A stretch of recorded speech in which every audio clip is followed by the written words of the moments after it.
শোনো যুবক, কোনো ব্যাখ্যা করা লাগবে না, আমি আমার পক্ষ থেকে একটা কথাও বলবো না। কোরআনে কারীমের সূরাতুল আনকাবুতের মধ্যে আল্লাহ পাক বলেন, জমিনের মধ্যে যত নবীর উম্মতদেরকে আমি ধরপাকড় করেছি, যাদেরকে ধ্বংস করেছি, কাউরে পাথরের বৃষ্টি দিয়ে, কাউরে জমিনের মধ্যে ধসায় দিয়ে, কাউরে পানির মধ্যে সব সুবায় সুবায় মারছি, কাউরে আগুনের মধ্যে মারছি, এক একজনকে এক একভাবে ধ্বংস করেছি, কাউকে বিকট আওয়াজ দিয়ে। কিন্তু তোমরা শুনে রাখো, আমি আল্লাহ আমার পক্ষ থেকে যে গজবগুলো দিয়ে তাদের ধ্বংস করেছি, এর পিছনে একটাই মাত্র কারণ, দ্বিতীয় আর কোনো কারণ নাই। ফাকুল্লান নাখাজনা বিযামবিহি। সূরাতুল আনকাবুতের মধ্যে আমার আল্লাহ বলেন, আমি যে তাদেরকে ধ্বংস করেছিলাম এর পিছনে একটাই কারণ ছিল, সেই কারণ হলো তারা গুনাহ করতেছিল, গুনার কারণে সীমা লঙ্ঘন করেছে, তখন আমি আল্লাহ আমার গজব দিয়ে তাদের পাকড়াও করেছি। আসসালামু আলাইকুম ওয়া রাহমাতুল্লাহ।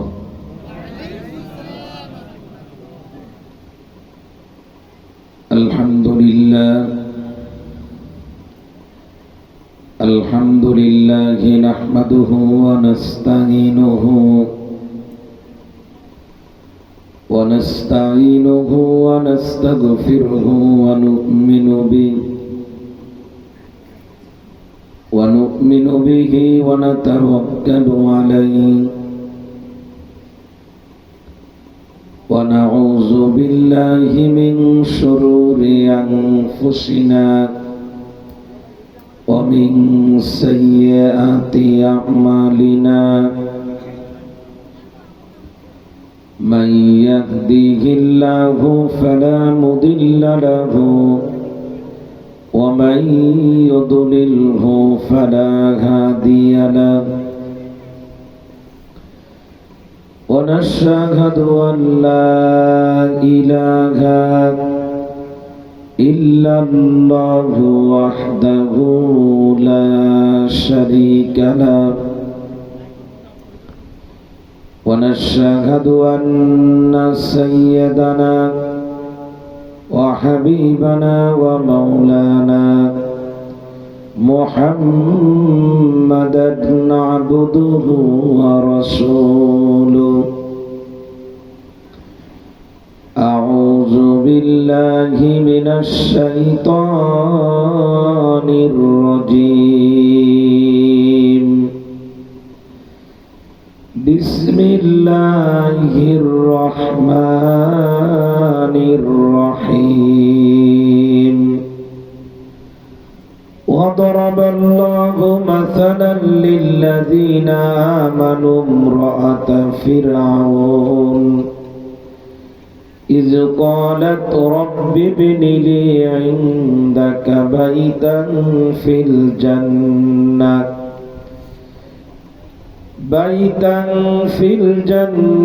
ونجني من فرعون وعمله ونجني من القوم الظالمين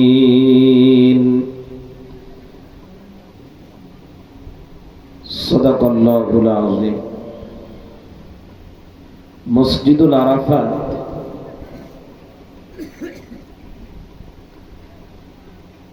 এবং এলাকাবাসীর উদ্যোগে, যৌথ উদ্যোগে আয়োজিত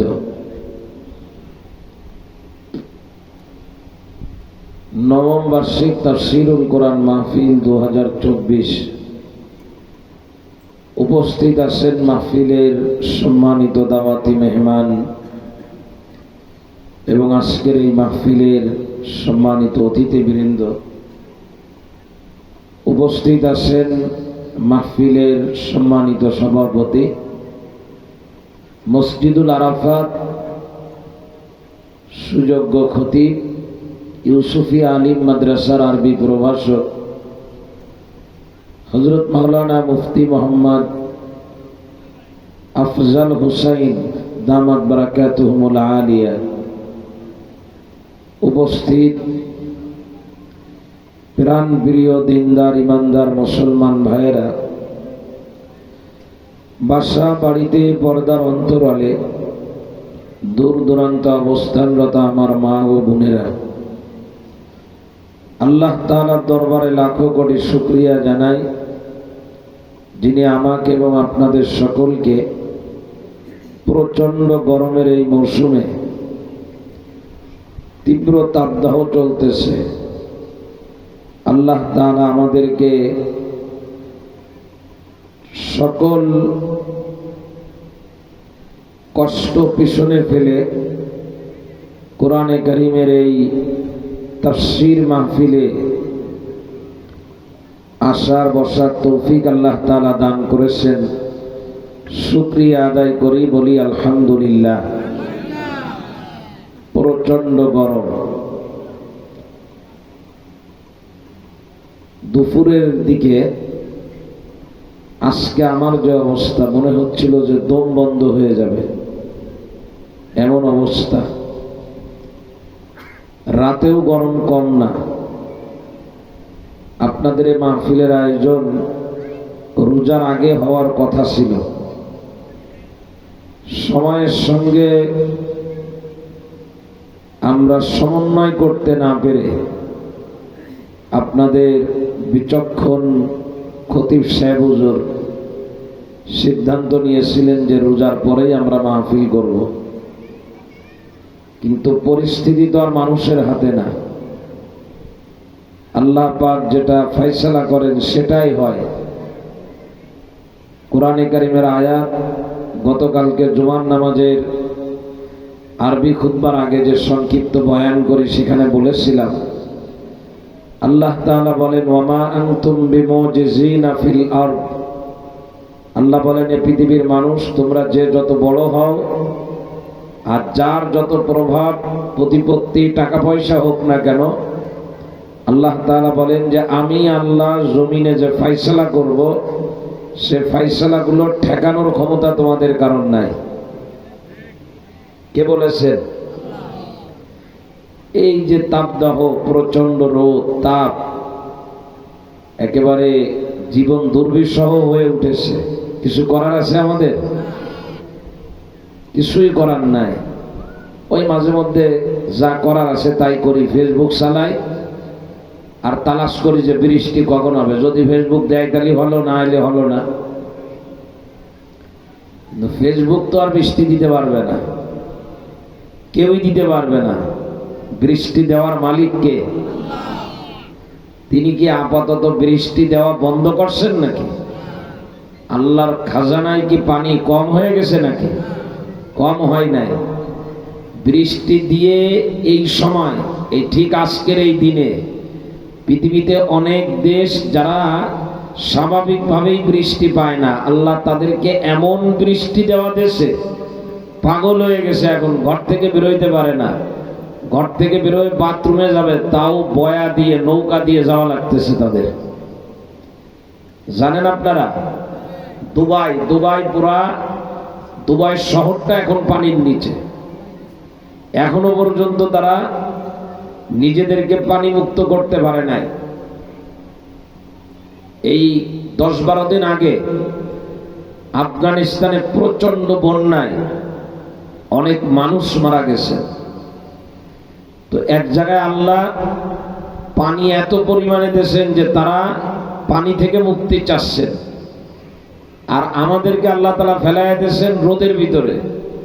আমরা এখন ইস্তেসকার নামাজ পড়তেছি পানির জন্য, কিন্তু এক জায়গায় পানি বেশি হচ্ছে, এক জায়গায় হচ্ছে না।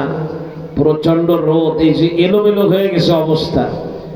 এই এলোমেলো, এটা হওয়ার পিছনে দায়ী কে? আমরা না আল্লাহ? কথা বলেন, দায়ী কে? বিশ্বাস হয় যে আমরা দায়ী? বিশ্বাস করা দরকার। আল্লাহ তাআলা কোরআনে কারীমের মধ্যে বলেন, যাহারাল ফাসাদু ফিল বাররি ওয়াল বাহরি বিমা কাসাবাত আইদিন নাস লিউযিকাহুম বা'দাল্লাযী আমিলু লাআল্লাহুম ইয়ারজিউন। মা বোনরাও ভালো করে শোনেন, আপনারাও ভালো করে শোনেন। সূরাতুর রুমের মধ্যে আল্লাহ বলেন, জমিনে এবং আসমানে, জমিনে আসমানে, জমিনের মধ্যে পানির ভিতরে, বাড়িতে জঙ্গলে, যেখানে দেখবেন যে কোনো বিপর্যয় নেমে এসেছে, আল্লাহ তাআলা বলেন এই বিপর্যয়ের পিছনে মূল কারণ হলো তোমাদের কাজ, তোমাদের কাজের কারণে, তোমাদের হাতের কামাই এগুলো। তোমরা যেমন করবা আমি আল্লাহ তাআলা দুনিয়ার ব্যবস্থাপনাকে তোমাদের জন্য ওই রকম করে দেব। আমরা যদি ভালো হই, আল্লাহর হুকুম মানি, তো আল্লাহ তাআলা কখনো আমাদেরকে কষ্ট দিবেন না। আমাদের কষ্ট দিয়ে আল্লাহর কোনো কি নাই, কথা বলে না, লাভ নাই। আর আমরা যদি আল্লাহর সঙ্গে সম্পর্কের অবনতি করি, অবনতি ঘটায়, আমরা যদি আল্লাহর সাথে সম্পর্ক ভালো না করি, পরিবেশ পরিস্থিতি সবই এলোমেলো হয়ে যাবে। এক হাদিসের মধ্যে আল্লাহ তাআলা বলেন, হাদিসে কুদসি, যে মানুষ যদি আমার গোলামি করে ঠিক মতো, তো আমি তখন মানুষের জীবনে অসুবিধা হবে এমন কোনো কাজ আমি আল্লাহ করব না। বরং আল্লাহ তাআলা বলেন বৃষ্টির দরকার, দিনের বেলায় কোনোদিন বৃষ্টি দেব না, রাতের বেলায় দেব। দিনের বেলায় সূর্যের আলো দেব, মানুষের কাজ কারবারে যাতে কোনো অসুবিধা না হয়। রাতে বৃষ্টি হবে, দিনের বেলায় রোদ হবে, জীবনটা স্বাভাবিক থাকবে। আর আমাদের এখন রাতের বেলায় বৃষ্টি হয় না, দিনের বেলায় হয়। তাও ওই সময় হয় যখন 9টার সময় আমার এই রাঙ্গেমারি থেকে খুলনায় আমার অফিসে যাওয়া লাগবে, ঠিক আমি যখন যাব ওই সময় বৃষ্টি হয়। এটা কিসের আলামত? আলামত হলো যে আমার সাথে আল্লাহ কি নাই, সম্পর্ক ভালো নাই। স্বামী স্ত্রী, স্ত্রীর স্বামীর কাছে কিছু চাহিদা থাকে, আবার স্বামীরও স্ত্রীর কাছে কিছু চাহিদা থাকে। স্বামীর চাহিদা হলো যে আমার স্ত্রী কোনো পরপুরুষের সাথে কথা না বলুক, আমার স্ত্রী যেন আর কারোর সাথে কথা না বলে, শুধু আমার সাথে কথা বলবে, ভালোবাসা নিবেদন করবে, আমার কথা মতো চলবে। আর স্ত্রী চায় যে আমার স্বামী আমাকে বাদ দিয়ে পৃথিবীতে আর কোনো নারীর সাথে যেন কথা না বলে, কোনো সম্পর্ক না করে। এটা হলো স্বামী স্ত্রীর একজনের আর একজনের কাছে যত চাহিদা আছে তার মধ্যে সব থেকে 1 নাম্বার, মনে করেন 1 নাম্বারেরও 1 নাম্বার চাহিদা হলো এটা। বুঝাইতে পারি নাই মনে হয়, বুঝছেন আমার কথা? এখন আপনি স্বামী, আপনাদেরকে বলি, মা বোনরা তো আমার সামনে না, তবে মা বোনরা হয়তো আমার বয়ান শুনতেছেন। আপনি স্বামী, আপনার স্ত্রী আপনার কাছেই আছে ঘরের ভিতরে, আপনি মোবাইলে আর একজন মহিলার সাথে বিভিন্ন ধরনের রসালো আলাপ করতেছেন, খুব ভালো ভালো আলাপ, যেগুলো করা দরকার তাই করতেছেন আপনি। তো আপনার স্ত্রী যদি এইটা দেখে এবং জানতে পারে, তাহলে পরের রক্তে আপনার স্ত্রী যে তরকারি রান্না করবে সেটা খুব মজা হবে না? কথা বলে না, খুব মজা হবে। তো কি হতে পারে বলেন তো?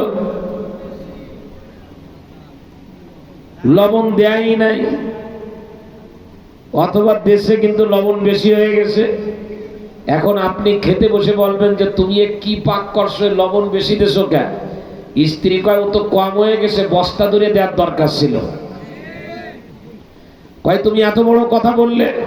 কয় ঘরের মধ্যে বিবি থাকতে যারা আর একজনের সাথে কথা বলে তাদেরকে তরকারি বাদ দিয়ে খালি লবণ দিয়ে খাওয়ানো দরকার।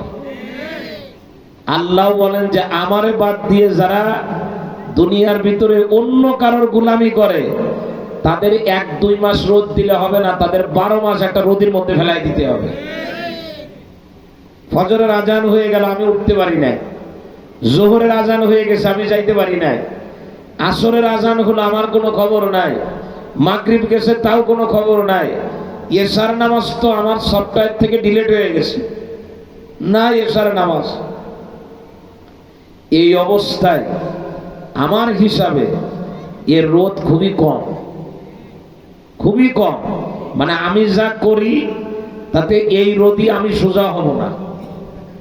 আমি যে পরিমাণে বাঁকা, তাতে আমারে সোজা করতে গেলে এর থেকে বেশি রোদ লাগবে।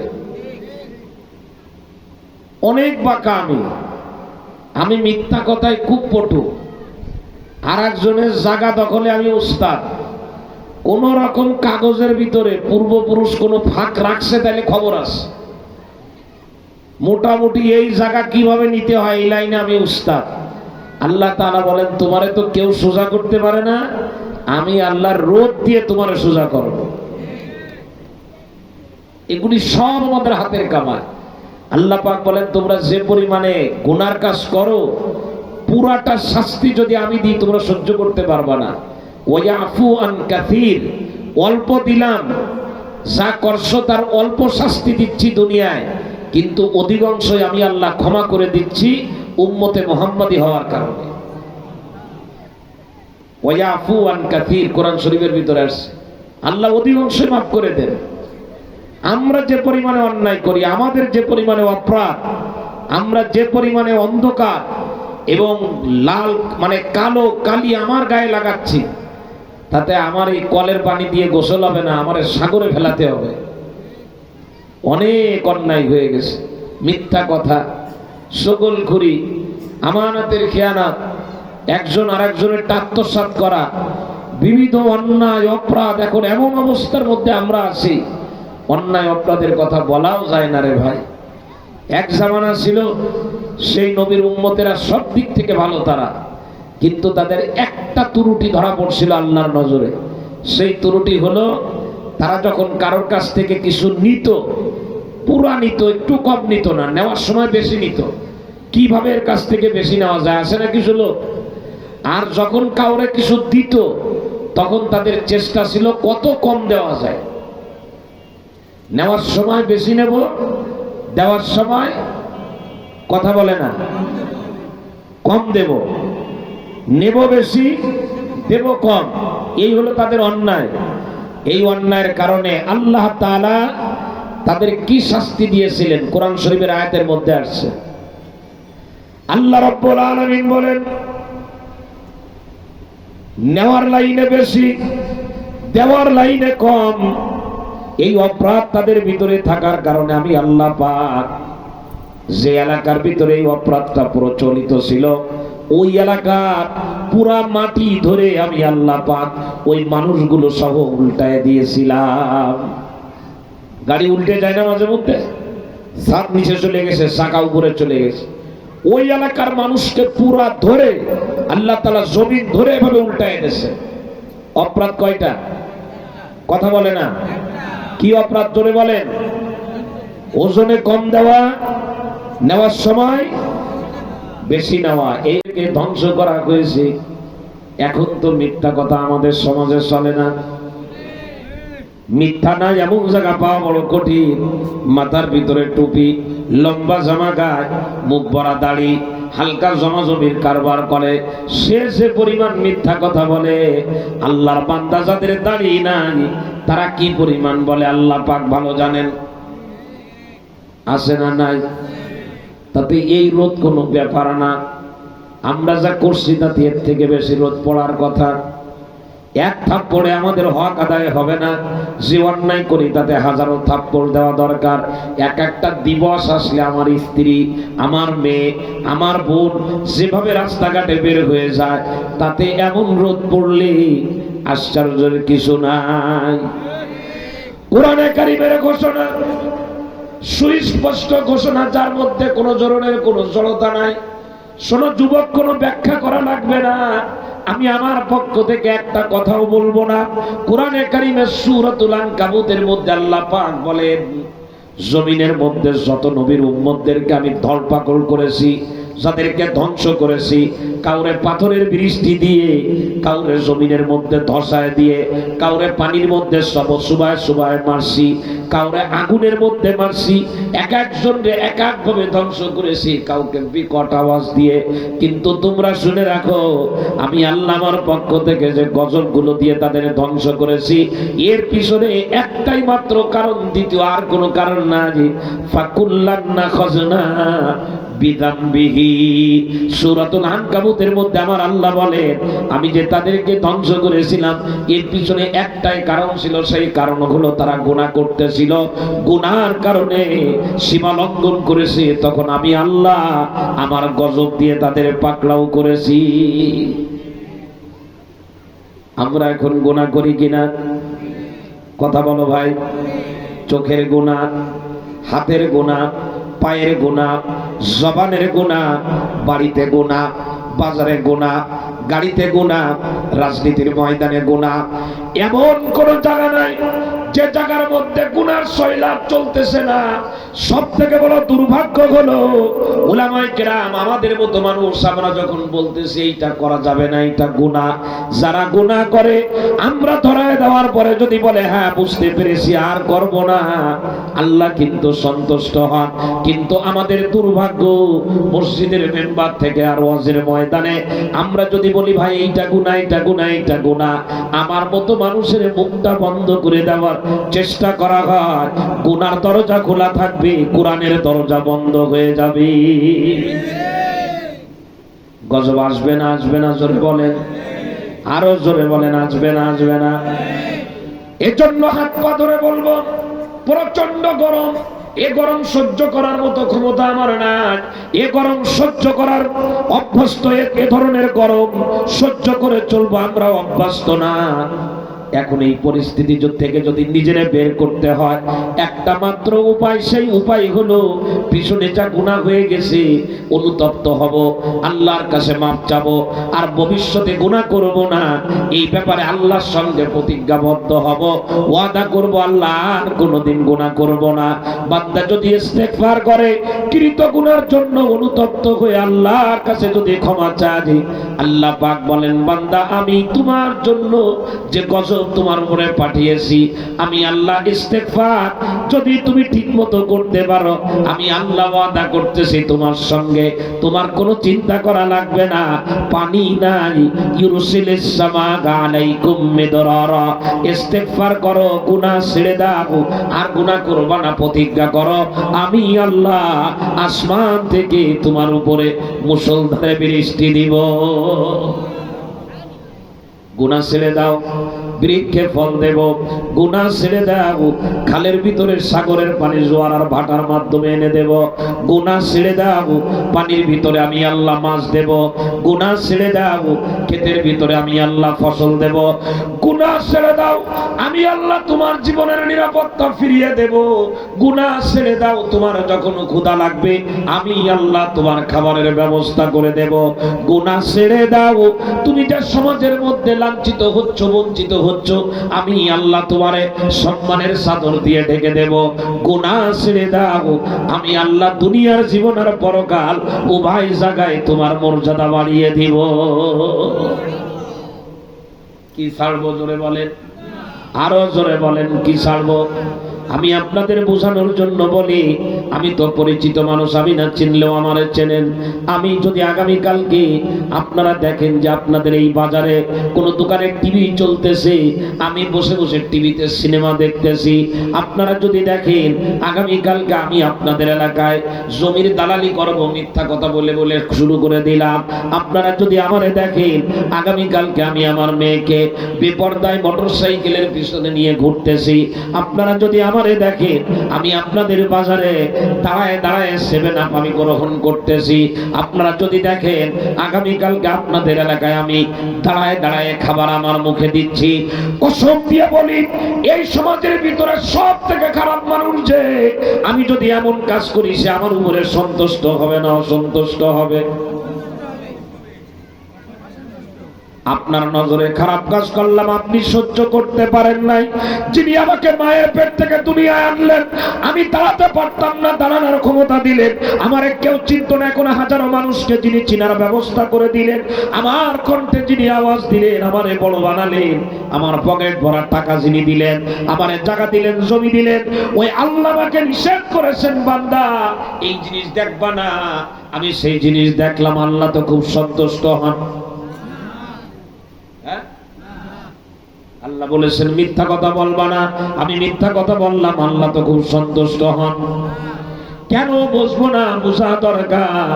একটা দলের কর্মী হয়ে দলের নীতির বিরুদ্ধে যদি কাজ করি আমার দলীয় পদ ছুটে যায়, একটা দলের কর্মী হয়ে আমি যদি দলের রুলস মেনে না চলি আমার নমিনেশন দেওয়া হবে না, নমিনেশন থেকে আমার সরায় দেওয়া হবে। হাত পা ধরে বলি দলের নিয়মের বাইরে গেলে যদি হাইকমান্ড আপনার উপরে রাগ হতে পারে, কোরআনে বর্ণিত আল্লাহ পাকের বিধান এর বাইরে আমি চলে গেলাম, আমার আল্লাহ আমার উপরে খুব সন্তুষ্ট হবে। কি বলেন আপনারা? কি বলেন? বলেন খুব সন্তুষ্ট হবেন না আল্লাহ? চোখ দুইটা বন্ধ করে বলেন, আল্লাহ কি আমার উপরে সন্তুষ্ট না অসন্তুষ্ট? বলি, নিজেরা নিজেই বলবো যে আমি যা করি তাতে আল্লাহ আমার উপরে সন্তুষ্ট না অসন্তুষ্ট, এইটা আগে আমার নির্ধারণ করতে হবে। তারপরে আপনি বলবেন যে রোদ কম না বেশি। কিছু মনে না নিলে একদম খোলা মনে আপনাদের সাথে আপন হয়ে বলতেছি, আমি হিসাব কিতাব করে খুব মিলায় দেখলাম যে রোদ পড়তেছে তাতে আমরা যা করছি বা আমরা যা সচরাচর করি তাতে আমাদের প্রাপ্য ছিল মনে করেন 100, আল্লাহ পাক আমাদেরকে দেশের মাত্র 5, এখনো 95 আল্লাহ রেখে দিয়েছে। হ্যাঁ, কত অন্যায়! আল্লাহ আল্লাহ, মানুষ মেরে ফেলে রাখতেছে, কোনো দাম নাই। পোল্ট্রি মুরগিরও দাম আছে, মানুষের দাম নাই। আমরা এমন হয়ে গেছি, কুকুর একটা নিচু প্রাণী, কুকুর এক কুকুর আর এক কুকুরের মার্ডার করে না, আর আমরা মার্ডার করে ফেলে দিয়ে যাই। পচে গন্ধ হয়ে গেছে। কয়েকদিন আগেও লাশ পেয়েছে একটা আপনাদের আশপাশে। কোথায় আমরা? আমাদের মানবতা কোথায়? আপনি রোদ নিয়ে খুব একেবারেই অস্থির হয়ে গেছেন যে রোদ কমানো দরকার। এত সহজ হবে না। আমার দিকে খেয়াল করেন ভাই, এত সহজ হবে না। এর জন্য আগে আমাদের সিদ্ধান্ত নিতে হবে যে আমরা গুনাহ কমাবো, গুনাহ করব না। আমিও করব না, আমার অধীনস্থ কেউ গুনাহ করবে আমি করতে, কথা বলেন, আমি কোনো গুনাহ করতে দেব না, আমিও করব না। কেউ গুনাহ করুক, আমি এটা করতে দেব না, গুনার দরজা বন্ধ করব। উলামায়ে কেরাম কোরআন আর হাদিস থেকে নিষিদ্ধ যতগুলো সাইড আমাদেরকে বলে দিবে। আমার ব্যক্তির স্বার্থ চরিতার্থ করতে যে কোনো নিষিদ্ধ কাজ আমি করতে পারবো না, আমার দ্বারা সম্ভব হবে না। যদি আমাকে দুনিয়া থেকে বিদায় করে দেওয়া হয়, বিদায় হওয়ার জন্য একেবারে শতভাগ তৈরি আছি, কিন্তু শুনে রাখো আরশের মালিকরে রাগাইতে পারবো না, আরশের মালিকরে রাগাইতে পারবো না।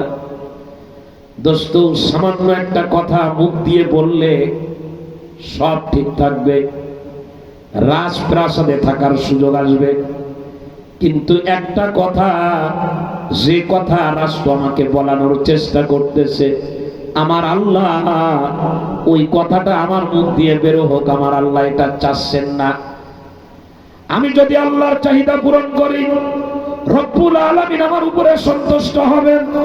আর যদি আমি আমার রাষ্ট্রের কথা, আমার যিনি অভিভাবক, আমার যিনি লিডার, তার কথা যদি আমি রাখি, তিনি সন্তুষ্ট হবেন, কিন্তু আল্লাহ রাগ হবেন। আমি কাকে সন্তুষ্ট করব আর কাকে রাগান্বিত করব? কাকে রাগাবো বলেন, আর কাকে সন্তুষ্ট করব? দুনিয়ার মুসলমানেরা হৃদয় নিংড়ানো কথা কোরআনে কারীমের একটা আয়াত তেলাওয়াত করেছি, লম্বা আলোচনা করতে পারবো না। আল্লাহ পাক বলেন, দরাবাল্লাহু মাসালাল লিল্লাযিনা আমানু ইমরাআতা ফিরআউন। রব্বুল আলামিন বলেন, ওয়া দরাবাল্লাহু মাসালাল লিল্লাযিনা আমানু ইমরাআতা ফিরআউন। আল্লাহ পাক বলেন, আমি আল্লাহ ঈমানদারদের ঈমানের দাবিতে যেন ঈমানদাররা অটল থাকে, ওই অটল থাকার জন্য ঈমানদারদের সামনে আমি আল্লাহ একজন নারীর উপমা পেশ করতেছি। সেই নারী হলো ফিরআউনের স্ত্রী। কার স্ত্রী? জোরে বলেন। ফিরআউনকে ভ্যানওয়ালা, কথা বলে না, রিকশাওয়ালা। আল্লাহু আকবার। বর্তমান জামানার রাজা বাদশার সঙ্গে কিন্তু ফিরআউনের তুলনা হবে না। ফিরআউন শুধু রাজা বাদশা ছিল না, ফিরআউন এমন এক মানুষ যার সর্দি জ্বরের কোনো খবর ছিল না, যার দেহের ভিতরে কোনো অসুস্থতা ছিল না। আমাদের তো রাজা বাদশারা পৃথিবীতে বিভিন্ন দেশের রাজা বাদশা এমন আছে, পুতুলের মতো বসে আছি, দাঁড়াইতে পারে না, উঠতে পারে না, বসতে পারে না। প্রতিদিন মালাকুল মউতের সাথে 2-3 বার করে দেখা হয়। ফিরআউন তো কমপ্লিট একজন বাদশা।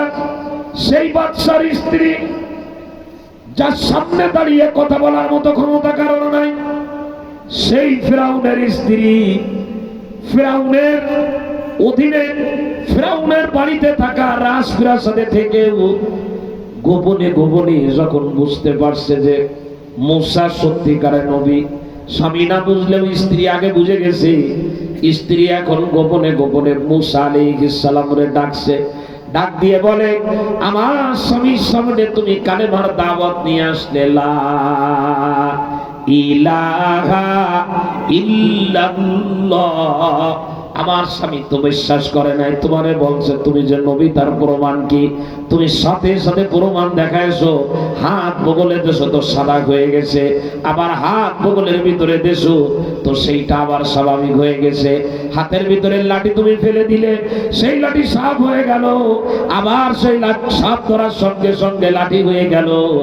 এমন জ্বলন্ত প্রমাণ দুইটা দেখানোর পর আমার স্বামীর উচিত ছিল কালেমা পড়ে তোমার আনিত ধর্ম গ্রহণ করে আল্লাহর একত্ববাদ মেনে নেওয়া। মূসা তুমি শোনো, আমার যেহেতু স্বামী, আমি তো বেশি কথা তারে বলতে পারবো না, স্বামীর সঙ্গে অবাধ্যতা করা যায় না, তবে আমি স্বামীর সঙ্গে ভালো ব্যবহার করব, কিন্তু আমার স্বামী তোমার মানে নাই, কিন্তু আমি তো না মেনে পারবো না, আমি এখনই গোপনে গোপনে কালেমা পড়ে তোমার আনিত ধর্ম গ্রহণ করলাম, আল্লাহ একত্ববাদে বিশ্বাসী হয়ে গেলাম। দীর্ঘদিন পর্যন্ত গোপনে গোপনে চলতেছে, একদম হিসাব কিতাব করে নিয়ম অনুযায়ী চলতেছে।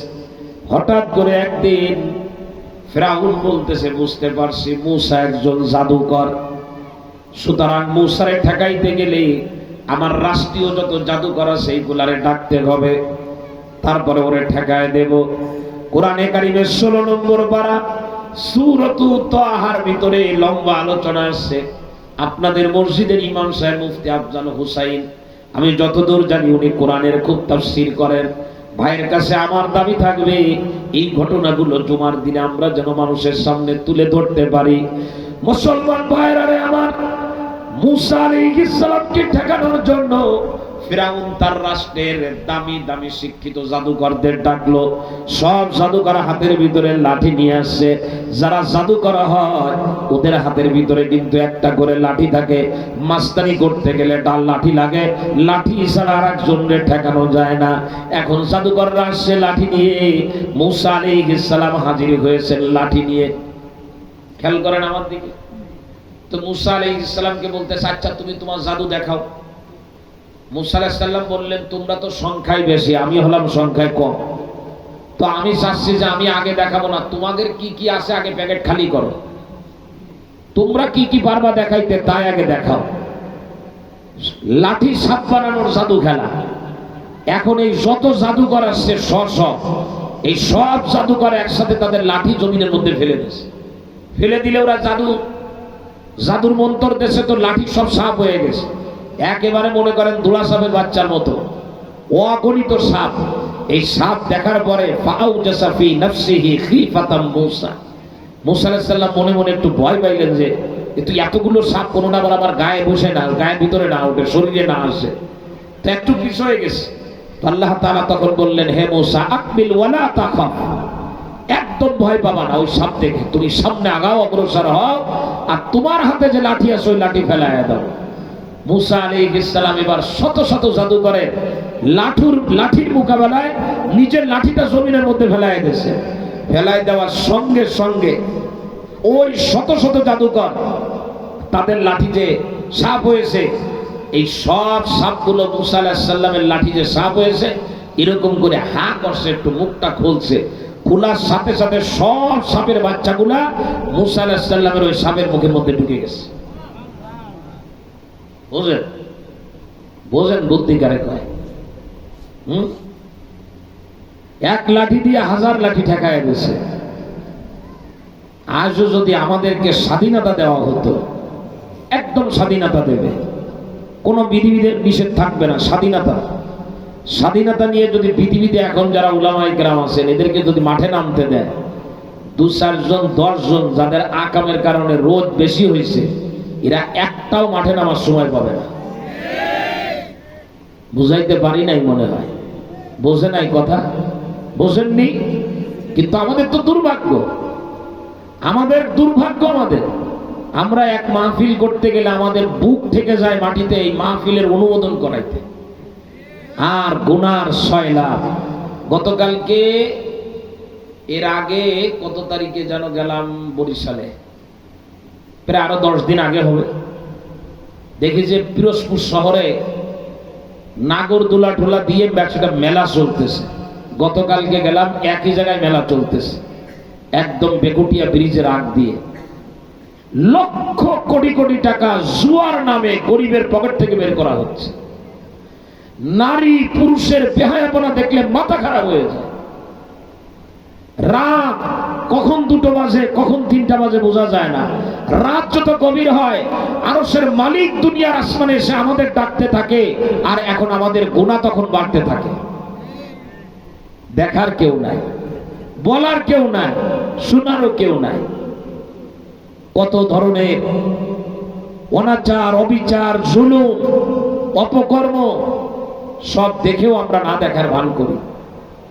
আল্লাহ তাআলা আমাদের বোঝার তৌফিক দান করেন, বোঝার তৌফিক দান করেন। বোঝা দরকার।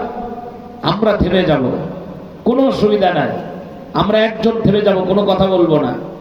কিন্তু এই যে মানুষগুলো এখন বয়ান শুনতেছে, এই মানুষগুলি আর বয়ান শুনবে না। তবে শুনে রাখেন, সব যখন বন্ধ হয়ে যাবে, জমিনে শয়তানের কাজ কারবার যখন একেবারে লাগামহীন ভাবে চলতে থাকবে, এর জমিনে তখন কুকুর, বিড়াল আর মানুষের জীবন সমান হয়ে যাবে।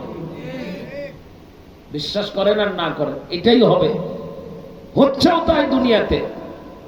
আজকে পৃথিবীর অনেক দামি দামি দেশ, তাদের দেশে মানুষ আর চতুষ্পদ প্রাণীর মধ্যে কোনো পার্থক্য নাই। কুকুর যেমন রাস্তাঘাট আর বাড়ি সব সমান মনে করে, পৃথিবীতে বহু মানুষ শিক্ষিত, কিন্তু ইসলামের বাণী না থাকার কারণে কুকুর আর বিড়ালের মতো আর হিংস্র প্রাণীর মতো ওরাও হয়ে গেছে। মুসলমান ভাইরা, মুসা আলাইহিস সালামের সাপ যখন জাদুকরদের সব সাপগুলারে খেয়ে ফেলছে, জাদুকররা তখন কি করবে? লাঠি তো শেষ। লাঠি যখন নাই, মুসা আলাইহিস সালামের লাঠির ভিতরে যখন সবার লাঠি চলে গেছে, এখন সব জাদুকর সঙ্গে সঙ্গে মুসা আলাইহিস সালামের সামনে সেজদা দিয়ে পড়ছে। সেজদা দিয়ে বলতেছে, ও মুসা, ফেরাউন ভুল করতে পারে, তোমারে ঠেকানোর জন্য আমাদের ডাকছে, কিন্তু আমরা তোমারে ঠেকাইতে পারলাম না, তোমার কাছে ঠেকে গেলাম। আমরা এখনই তোমার উপরে আর তোমার রবের উপরে ঈমান আনলাম। ফেরাউন তখন বলে, ও আচ্ছা, বুঝতে পারছি, এই মুসা হলো বড় জাদুকর আর তোমরা হলে ছোট জাদুকর, তোমাদের সবগুলারে শাস্তি দেব। বলে, কি শাস্তি দিবা? বলে, প্রথম ডান হাত কাটবো, তারপরে বাম পা কাটবো, এরপরে বাম হাত কাটবো, তারপরে ডান পা কাটবো। এভাবে উল্টা ভাবে কেটে কেটে নির্মম ভাবে তোমাদেরকে শাস্তি দেব। এই শাস্তি দেওয়ার জন্য যখন ফেরাউন আয়োজন করতেছে, ফেরাউনের স্ত্রী বিবি আসিয়া তখন বলতেছে, প্রাণের স্বামী গো, স্বামী হিসাবে তোমার যে অধিকার আছে, কোনো একটা অধিকার আমি নষ্ট করি না। আমি তোমার খেদমত করে তোমার মনোরঞ্জনের যা যা আছে সব আমি করি, কিন্তু তোমারে আমি জানাইতে চাচ্ছি, বাহিরের লোক মারে লাভ নাই। আমি তো তোমার প্রাণের স্ত্রী, আমারে তো অর্ধাঙ্গানী বলে। আমি তোমারে জানাই দিচ্ছি যে মূসার প্রতি ঈমান আনার কারণে তুমি জাদুকরদেরকে মারবা, ওই মূসার প্রতি তোমার স্ত্রী, তার মানে আমি আসিয়া অনেক আগেই কালেমা পড়ে ঈমান এনেছি। ফেরাউন বলতেছে, তুমি বললে কি বললে কি? তুমি এই কথা ফেরায় না, এটা আর বলো না, মান সম্মান থাকবে না, আমার ইজ্জত থাকবে না। বিবি আসিয়া তখন স্বামীরে বলতেছে, প্রাণের স্বামী গো, তোমার ইজ্জত আমার কাছে অনেক দামি, তোমার চোখের পানি আমার কাছে অনেক দামি, তোমার চেহারা আমার কাছে অনেক দামি, তোমার সন্তুষ্টি আমার কাছে অনেক দামি, অনেক অনেক দামি, অনেক গুরুত্ব রাখে। কিন্তু তোমাকে আমি একটা কথা বলে দিই, যে রবের উপরে আমি ঈমান এনেছি, ওই রবের দাবির কাছে তোমার মতো স্বামীর দাবি আমার কাছে সামান্য গ্রহণযোগ্যতা পাবে না। আমি কিছুই করতে পারবো না, আমি যা পড়েছি ওর থেকে আমি আর ফিরতে পারবো না। ফেরাউন বেশ লম্বা সময় বিবি আসিয়ারে তাফসীরের কিতাবে আছে, একটু আগেই দেখতেছিলাম বসে বসে, অনেক বুঝাইছে, বোঝো বোঝো বোঝো, কিন্তু বিবি আসিয়ার একটাই কথা, তুমি রাগ হলে আমার ক্ষতি হবে না, কুল কায়নাতের মালিক আল্লাহ রাব্বুল আলামিন যদি আমার উপরে সন্তুষ্ট থাকে, আর তুমি সন্তুষ্ট আমার উপরে থাকবে, আর আল্লাহ যদি আমার উপরে রাগ হন, তোমার ওই সন্তুষ্টি দিয়ে আমার কোনো কাজ হবে না। সুতরাং আমি আর যে জায়গায় গিয়েছি সেখান থেকে ফিরতে পারবো না, আমার দ্বারা এটা হবে না, আমি পারবো না। তুমি রাগ করো না, তুমি রাগ করো না, এটা মেনে নাও, আমার দ্বারা সম্ভব হবে না। আমি যে কালেমা পড়েছি ওই কালেমার উপরে আমাকে থাকতে দাও। মুসলমান ভাইয়েরা, হে মুসলমান ভাইয়েরা, আমার মা বোনেরা, একটু হিসাব কিতাব করবেন। সব কাজ করা যায় না, সব কাজ দেখা যায় না, সব জায়গায় যাওয়া যায় না, সব জিনিস খাওয়া যায় না, সব জিনিস ধরা যায় না, ধরতে হয় চিন্তা করে। আরে অনেক জিনিসের রং অনেক ভালো, কিন্তু ধরলে তুমি হবে কালো। আগুন দেখতে অনেক লাল, অনেক লাল, কিন্তু আগুন যদি কেউ ধরে ওইটা পুড়ে কিন্তু কালো হয়ে যায়। আলো দেখলেই ধরো না, লাল দেখলেই ধরো না। সব লাল তোমারে লাল বানাবে না, হাজারো লাল আছে তোমারে কালো বানায় দেবে। আর অনেক কালো জিনিস আছে, সত্যের সাথে নাও, কিছুক্ষণ পরে দেখবা তোমাকে লাল বানায় দেছে। মা বোনরা ভালো বুঝবেন, মেহেদি যখন তৈরি করে মহিলারা হাতে দেওয়ার জন্য, মেহেদির রং তো লাল হয় না, না কালো হয়? কি হয়? আপনাদের এলাকায় কি লাল হয় নাকি মেহেদি? মেহেদি বাটলে কি লাল হয় না কালো হয়? অনেক কালো হয়। কিন্তু এই কালো বিদায় ফেলে দিও না। কালো মেহেদি তোমার নখের উপরে দাও, নখ লাল হবে। হাতে দাও, হাত লাল হবে। তোমার দাড়ির ভিতরে দাও, দাড়ি লাল হবে। চুলের ভিতরে দাও, চুল লাল হবে। কালো বিদায় ছেড়ে দিও না। আজকের দুনিয়াতে ইসলাম, কাফের বেঈমানেরা ইসলামকে কালো হিসাবে দেখাচ্ছে। ইসলাম ছেড়ে দিও না, ধরে রাখো। ইসলাম তোমাকে আলোকিত মানুষ বানায় দেবে। আর হাজারো অন্যায় রং দিয়ে তোমার কাছে দিয়ে দিচ্ছে, তুমি মনে করো না রঙিন জিনিস ধরলে ভালো হবে।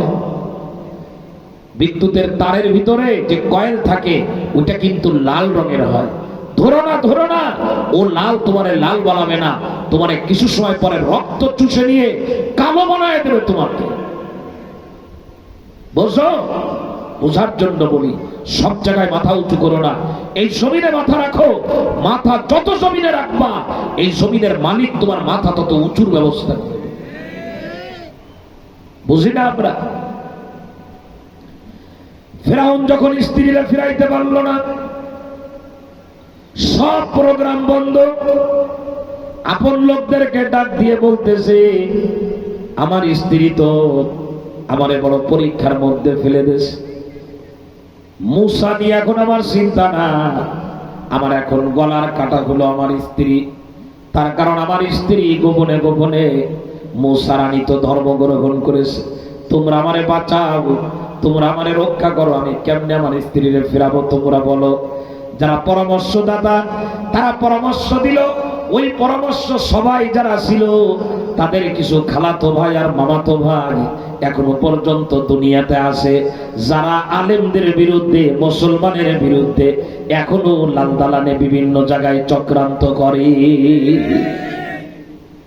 খালাতো ভাই মামাতো ভাই পরামর্শ দিল, জাহাপানা আপনি মোটেই চিন্তা করবেন না, আপনার স্ত্রীকে লাইনে আনার দায়িত্ব আমাদের, তবে আপনাকে একটু আমাদের কিছু কাজের অনুমতি দিতে হবে। বলে কি কাজ? বলে আপনার স্ত্রীকে আমরা একটু হালকা পাতলা টর্চারিং করব, আঘাত করব, শাস্তি দেব, একটু মারধর করব। মারধর করলে দেখবেন আপনার স্ত্রী আবার ফিরে আস। ভয়ের কারণে, কিসের কারণে জোরে বলেন? বলে কি শাস্তি দিবা দাও। এখন হালকা শাস্তির ব্যবস্থা করলো। সেই হালকা শাস্তির বর্ণনা তাফসীরে জালালাইনের ভিতরে 28 নম্বর পারা একদম শেষের পৃষ্ঠা, শেষের আয়াতের আগের আয়াতের ভিতরে আস। বলে কাঠ মিস্ত্রির টাকা হলো, ডেকে বলা হলো তুমি একটা চৌকি বানাও। বলে কেমন চৌকি? বলে এমন চৌকি বানাবা যে চৌকিটা হবে 4 হাত পাওয়ালা, 2 পা 2 হাত 2 দিকে এরকম লম্বা থাকবে। এরপরে কামার ডাকা হলো, আর কামারকে বলা হলো ওয়াতাদুন। ওয়াতাদুন মানে হলো পেরেক। যাদের বাড়ি বরিশাল তারা বলবেন পেরেক কারে বলে। মোটা কাঠ একটার সঙ্গে একটা লাগানোর জন্য গজাল পেরেক যারে বলে লম্বা লম্বা কামার ডেকে লোহা পিটায়ে চারটা বড় বড় পেরেক বানানো হলো। এরপরে বিবি আসিয়ারে ধরলো। আমার মুসলমান ভাইরা, রাত 12টা বেজে যাবে, গভীর রাত পর্যন্ত কথা বলবো না, আপনাদের কষ্ট হবে। এই দুনিয়াতে যারা দিনের জন্য কষ্ট করবে, নামাজের জন্য কষ্ট করবে, কোরআনের জন্য কষ্ট করবে, ইসলামের জন্য কষ্ট করবে, হাজারো জিনিস দেখার আছে কিন্তু ইসলাম মানতে যেয়ে দেখবে না। হাজারো জিনিস খাওয়া যায় কিন্তু ইসলাম মানতে যেয়ে খাবে না। দুনিয়ার বাজারকে প্রত্যাখ্যান করে মসজিদে আপন করে নেবে। শুনে রাখো, দুনিয়াতে যারা কষ্ট স্বীকার করবে, রব্বুল আলামিন বলেন এই দুনিয়াতে যারা সব থেকে বেশি কষ্ট স্বীকার করবে, যে ব্যক্তির থেকে কষ্ট আর কেউ স্বীকার করে না, এমন একজন লোকরে কিয়ামতের ময়দানে আমার আল্লাহ জান্নাতে ফয়সালা করে দেবেন। ওরে জান্নাতের ভিতরে দিয়ে আবার জান্নাত থেকে বের করে আমার আল্লাহ জিজ্ঞাসা করবে, তুমি কি জীবনে কোনোদিন কোনো জায়গায় কষ্ট স্বীকার করেছো? দুনিয়ার কোনো কষ্টের কথা মনে পড়ে? জান্নাতি ব্যক্তি জান্নাতের নিয়ামত পাওয়ার পর দুনিয়ার কষ্টের কথা ভুলে যাবে, বলবে আল্লাহ আমি জীবনে কোনোদিন কোনো কষ্ট করি না। দুনিয়ার কষ্ট জাহান্নামের কষ্টরে দূরে সরায় দেবে, দুনিয়ার আরামায়েশ জান্নাতের আরামায়েশকে দূরে সরায় দেবে। দুনিয়ায় যদি কষ্ট করে জান্নাত তার কাছে যাবে, এই দুনিয়ায় যদি কেউ আরাম করে জান্নাতের আরাম তার থেকে দূরে চলে যাবে। এখন কোনটা করব? বিবি আসিয়ারে এবার ধরলো। ধরার পরে ওই যে চৌকি বানানো হয়েছে, ওই চৌকির উপরে চিৎ করে শোয়ানো হলো। উলামায়ে কেরাম যারা স্টেজের মধ্যে বসা, আমি আপনাদের বলবো, যদি সম্ভব হয় তাফসিরে জালালাইন খুলে জুমার মসজিদে এই কথাগুলো মুসাল্লিদের এখন বলা দরকার। তার কারণ অধিকাংশ যুবক বলে হুজুর এখন ইসলাম মানতে কষ্ট হয়। কয় কি কষ্ট হয়? বলে দাড়ি রেখে বাজারে গেলে আমার আব্বার থেকে বয়স বেশি, সে আমারে চাচা কয়। লম্বা জামা গায়ে দিলে মানুষ বলে মৌলবী। গাড়িতে উঠলে ঠিক মতো সিট যায় না। জামা লম্বা গায়ে দেওয়ার কারণে, দাড়ি লম্বা রাখার, মাথায় টুপি দেওয়ার কারণে, ইসলামের পথে চলার কারণে কোনো গাড়ির ভিতরে উঠলে যদি তুমি সিট না পাও, নিশ্চিত লিখে রাখো, পকেটে কাগজ রেখে দাও, যদি স্বাক্ষর করাইতে চাও আমি স্বাক্ষর করাই দেব। ইসলাম মানার কারণে এই জমিনে যদি এক গাড়ির সিট তোমার কাছ থেকে নেওয়া হয়, জান্নাতে ওই স্বর্ণ দিয়ে বানানো গাড়ির সিট তোমার জন্য বরাদ্দ দিয়ে দেওয়া হবে। ছাড়বেন যতটুকু, পাবেন ততটুকু। ছাড়েনি নাই তো পাবেন কি? ছাড়লে না পাবে, না ছাড়লে কি পাওয়া যায়? পাওয়া যায় বলেন? না ছাড়লে পাওয়া যায়। রাগ করবেন না তো আপনারা? এই বাজে কথা।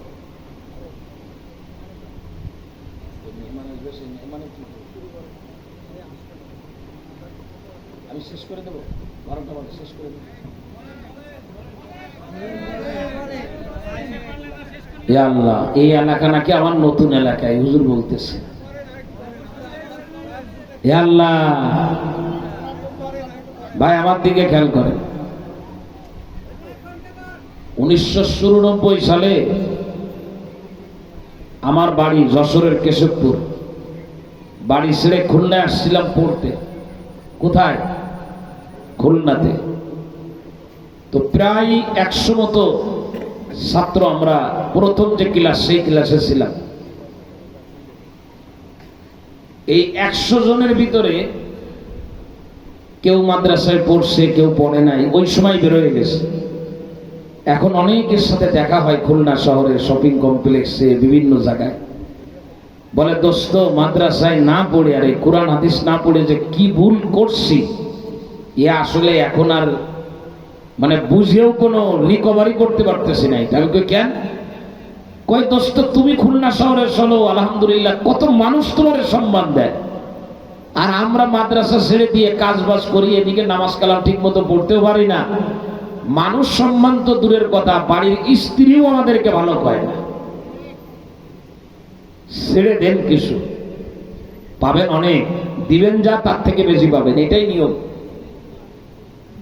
বিবি আসিয়ারে চিৎ করে শোয়াইছে, ওই চৌকির উপরে চিৎ করে শোয়ালো। খেয়াল করেন, তাফসীরের কিতাবের মধ্যে আসছে। এরপরে ওই যে লম্বা লম্বা গজাল পেরে, ওই পেরেকে হাতের মধ্যে বসায় কাঠের সঙ্গে মেরে দিল। হাত এখন আর নাড়াচাড়া করতে পারে না, পাও নাড়াচাড়া করতে পারে না। ইসলাম মানতে যে এরকম কষ্ট কি এখন আমাদের কারোর হচ্ছে? কথা বলে না, রাগ করবেন না, কোন রাজনৈতিক কথা বলতেছি না। কষ্টের জায়গা তো জেলখানা, তাই না? আমি মাঝে মধ্যে বলি যে বাংলাদেশের সব থেকে আরামের জায়গার নাম হলো জেলখানা। যে জায়গায় 3 বেলা খাবার পাওয়া যায় টাইম মতো, অথচ বাড়ি কিন্তু টাইম মতো খাওয়া যায় না। বাজার করা লাগে না, বিদ্যুৎ বিল দেওয়া লাগে না, কারেন্ট যাওয়ার কোনো সম্ভাবনা নাই। বাড়ি ঘুমাইতাম খাটের উপরে, ওই জায়গায় ঘুমাইলো পাকার উপরে। বাড়ি একা একা ঘুমাইতাম, ওই জায়গায় বন্ধু বান্ধবের অভাব নাই। ওরে সুবহানাল্লাহ, মেলা বন্ধু বান্ধব আছে।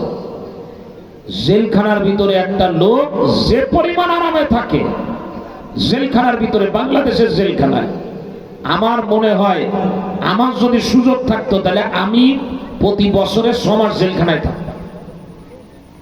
বাজার তো আর করা লাগবে না, কারণ একদিন গল্লা মারি যে যদি তরকারির দাম জিজ্ঞেস করি মাথা গরম হয়ে যায়।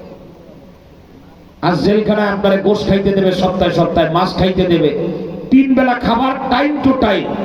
আপনি বাড়িতে এরকম টাইম মতো খাবার পাবেন না, এত টাইম টু টাইম খাবার দেয়। দেখছেন খুলনা জেলখানা তৈরি হচ্ছে বাইপাস সড়কে, সুবহানাল্লাহ, কতদিন ধরে তৈরি করতেছে। ওর ভিতরে বাথরুম টাথরুম এত সুন্দর বানাচ্ছে, মন চাচ্ছে ওই জায়গায় যে থাকি কিছুদিন। চতুর্দিকে বাউন্ডারি অন। আপনি সব থেকে কষ্টের জায়গা হলো তো ইসলাম মানতে যে যদি আপনাকে ওই জেলখানায় দিয়ে দেয়, এটা অসুবিধা কোথায়? কোনো অসুবিধা নাই। কিন্তু আমাদের এখন অবস্থা হলো, হুজুর প্রচন্ড গরম, হুজুর দম বন্ধ হয়ে যায়, বুঝছেন, একটু ঠান্ডা বলুক তারপরে মসজিদে আসবানে। তার মানে একজন অসুস্থ হয়ে গেছে, তাই ডাক্তারকে বলতেছে, ভাই আপনার সাথে তো সবসময় যোগাযোগ রাখতাম, কিন্তু এখন অসুস্থ হয়ে গেছে, আর আসতে পারবো না, সুস্থ হয়ে তারপরে আসবানে। তো ডাক্তারের কাছে আপনি কি সুস্থ হয়ে যাবেন, নাকি সুস্থ হওয়ার জন্য ডাক্তারের কাছে যাবেন? এই প্রচন্ড রোগ, এই যে রোগ, এটার পরিবর্তন করা দরকার। সে পরিবর্তন মিছিল করে হবে না, সে পরিবর্তন মাস্তানি করে হবে না, পকেট ভরা টাকা দিয়ে হবে না। এই অবস্থার পরিবর্তন করতে হলে লম্বা লম্বা সেজদা দিতে হবে। কি সেজদা? কথা বলে না, বলে লম্বা লম্বা, নাকি রোজ একটু কুমলি তারপরে সেজদা দেন? সুস্থ হয়ে ডাক্তারের কাছে যাবো, নাকি অসুস্থ অবস্থায় যাব? মুসলমান ভাইরা 4 হাত পায়ের মধ্যে পেরেক লাগাই দিল। বিবি আসিয়া বলে, আচ্ছা আমার অন্যায় কি? কোন অন্যায়ের কারণে এমন হচ্ছে আমার? বলে, তোমার অন্যায় হলো তুমি মুখ দিয়ে একটা শব্দ উচ্চারণ করেছো যেটা আমরা উচ্চারণ করতে পারি না। তুমি ওই শব্দটা বাদ দিয়ে বলো যে এই শব্দটা আমি বাদ দিয়ে দিলাম, লা ইলাহা ইল্লাল্লাহ বাদ দিয়ে দিলাম। তোমাকে এখনই এই পেরেকগুলো উঠায় ফেলে তুমি যেখানে ছিলে সেই জায়গায় তোমাকে নেওয়া হবে, আরো দামি দামি জিনিস তোমাকে দেওয়া হবে। বিবি আসিয়া বললো, এটা আমার দ্বারা সম্ভব হবে না, এটা আমার দ্বারা সম্ভব হবে না। যেটা হবে না সেটা বলি লাভ দেয়। আমি মাঝে মধ্যে বোঝানোর জন্য বলি, কেউ রাগ করবেন না। ছোটকাল থেকে দাড়ি রাখছে তো কোনোদিন এই দাড়ি শাসা হয় নাই, মানে সুযোগ হয় নাই কোনোদিন। আল্লাহ তৌফিক দেয় নাই শাসা, দোয়া করে যেন তৌফিক না দেয়। লম্বা হয়ে গেলে মাঝে মধ্যে আগা ঢাকা কাটা লাগে, তাই কাটি। তো এই মুখের দাড়িগুলো কেউ যদি আমারে বলে যে আপনাকে 100 কোটি টাকা দেয়া হবে, 100 কোটি টাকা, আপনি একবারের জন্য, দ্বিতীয়বার না, একবারের জন্য এই মুখের দাড়িগুলো সব ফেলে দেবেন। আমি আমার অবস্থা, যে আমার ইমান তো দুর্বল, আমি আমাকে বলি আমার দ্বারা সেটা সম্ভব হবে না, আমার দ্বারা সম্ভব হবে না। কারণ এই দাড়ি থাকার কারণে যে সম্মান পেয়েছি, বিশ্বাস করেন 100 কোটি টাকা নিয়ে বেডের নিচে রেখে বেডের উপরে ঘুমাইলে ওই মজা পাবো না। ড্রাইভাররে বললাম, এই দাঁড়ান, আজকে তো গেঞ্জি আনা হয় নাই, একটা গেঞ্জি কিনতে হবে।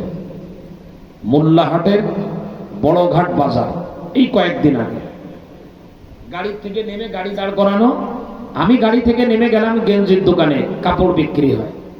ভাই গেঞ্জি আছে নাকি? যে হুজুর গেঞ্জি হাতাওয়ালা আছে, দেন। বের করছে, দাম কত? 140 টাকা, একটু কম নেন। তো বলে যে কম হবে না, একটু কম নেন না ভাই, একটু কম নেন, 30 রাখেন। আচ্ছা দেন। 30 টাকা বের করে দোকানদারের হাতে দিয়ে দিলাম, গেঞ্জি নিলাম। দোকান থেকে বের হয়ে আমি গাড়িতে উঠে পারি না, দোকানদার খালি পায়ে দোকান থেকে লাফ দিয়ে, এটা হলো এই 19 তারিখ গত শুক্রবারের ঘটনা, লাফ দিয়ে বের হয়ে এসে বলতেছে হুজুর টাকা দেন। তাই বললাম যে 10 টাকা কমাইতেই আমার বুক থেকে গেছে মাটিতে, পুরো টাকা ফেরত দেবেন কেন? বলে হুজুর আমি তো আপনার একজন প্রচন্ড রকম ভক্ত, আপনার সাথে আমি মোবাইলেও কথা বলেছি। হুজুর আমি একটু অন্যমনস্ক ছিলাম, আমি আপনার চিনতে পারি না, বাকি আপনার গলার আওয়াজ শুনে আমার মনে হয়েছে আপনি মনে হয় অমুক। পরে আমার ওই লোককে জিজ্ঞেস করছি কি খুলনা বিশ্ববিদ্যালয়ের ইমাম? তো উনি বলছে যে হ্যাঁ ইমাম। হুজুর আমি আর টাকা নেবো না, হুজুর আপনি টাকা নিন না, গেঞ্জি আমার পক্ষ থেকে হাদিয়া। 100 কোটি টাকার মালিক হলেও আপনি এ সম্মান পাবেন না আল্লাহর নবীর সুন্নাতকে বাদ দিয়ে। টাকার মালিক তো কত লোক আছে, কত লোক আছে টাকার মালিক। টাকার মালিক কে না আছে? এই যে হরিণটার ওই গোড়ায় মাহফিল করি, স্টেজের মধ্যে একজন বসা থাকে, 2 দিক দিয়ে লালা পড়ে, এইরকম লালা পড়তে থাকে 2 দিক দিয়ে, পরিষ্কার গায়ের রং। আমি একবার জিজ্ঞেস করলাম যে স্টেজে বসার জন্য আর কোনো লোক নাই এ ছাড়া? বলে ও হুজুর ও হলো এই মসজিদের মুতাওয়াল্লি, আর যে জায়গায় ওয়াজ হচ্ছে এই জায়গার মালিক হলো কোটি কোটি টাকার সম্পদ, কথা বলতে পারে না ঠিক মতো, প্রতিবন্ধী পাগল। টাকা পয়সা মানুষকে সম্মানের জায়গা দিতে পারে না। মানুষ সম্মানের জায়গায় যাবে আল্লাহর গোলামি এবং রাসূলের হুকুম মানার কারণে। বুঝে আসছে আমার কথা? খুব সহজ কথা, হাত পায়ের মধ্যে পেরেক মারা। বিবি আসিয়া বলে না হবে না, পারবো না, সম্ভব না, ওই কালেমা ছাড়া সম্ভব না, লা ইলাহা ইল্লাল্লাহ মুহাম্মাদুর রাসূলুল্লাহ, এটা আমি ছাড়তে পারবো না। এটা আমরা ছাড়বো নাকি? এটা ছাড়বো আমরা? মুসলমান ভাইরা, ফিরাউনের বাহিনী শাস্তির এবার পরিমাণ আরো বাড়ায় দিল। তাফসীরে জালালাইনের ভিতরে আছে বড় একখণ্ড পাথর, এই পাথরটাকে এবার গরম তেলের ভিতরে দেওয়া হলো। দেওয়ার পরে পাথর যখন প্রচন্ড গরম হয়ে গেছে, এই পাথরটাকে তারা কোন রকম কোন একটা মাধ্যমে তারা উঁচু করলো। উঁচু করার পর বড় এই পাথরটা নিয়ে বিবি আসিয়া বুকের উপরে রেখে দিল, গরম পাথর। কিন্তু পাথরটা সরাবে হাত আনতে পারে না, হাতের ভিতরে পেরেক মারা, পা দিয়ে লাফালাফি দাফাদাফি করবে তাও পারে না, পায়ের ভিতরে পেরেক মেরে দেওয়া। তারা এত কষ্ট করেছে কালেমা আনার কারণে। আর আজকে এই জামানা আপনি গরমের অজুহাত দিয়ে জুমার নামাজ ছেড়ে দেন, আপনার কলিজা কাঁদে না।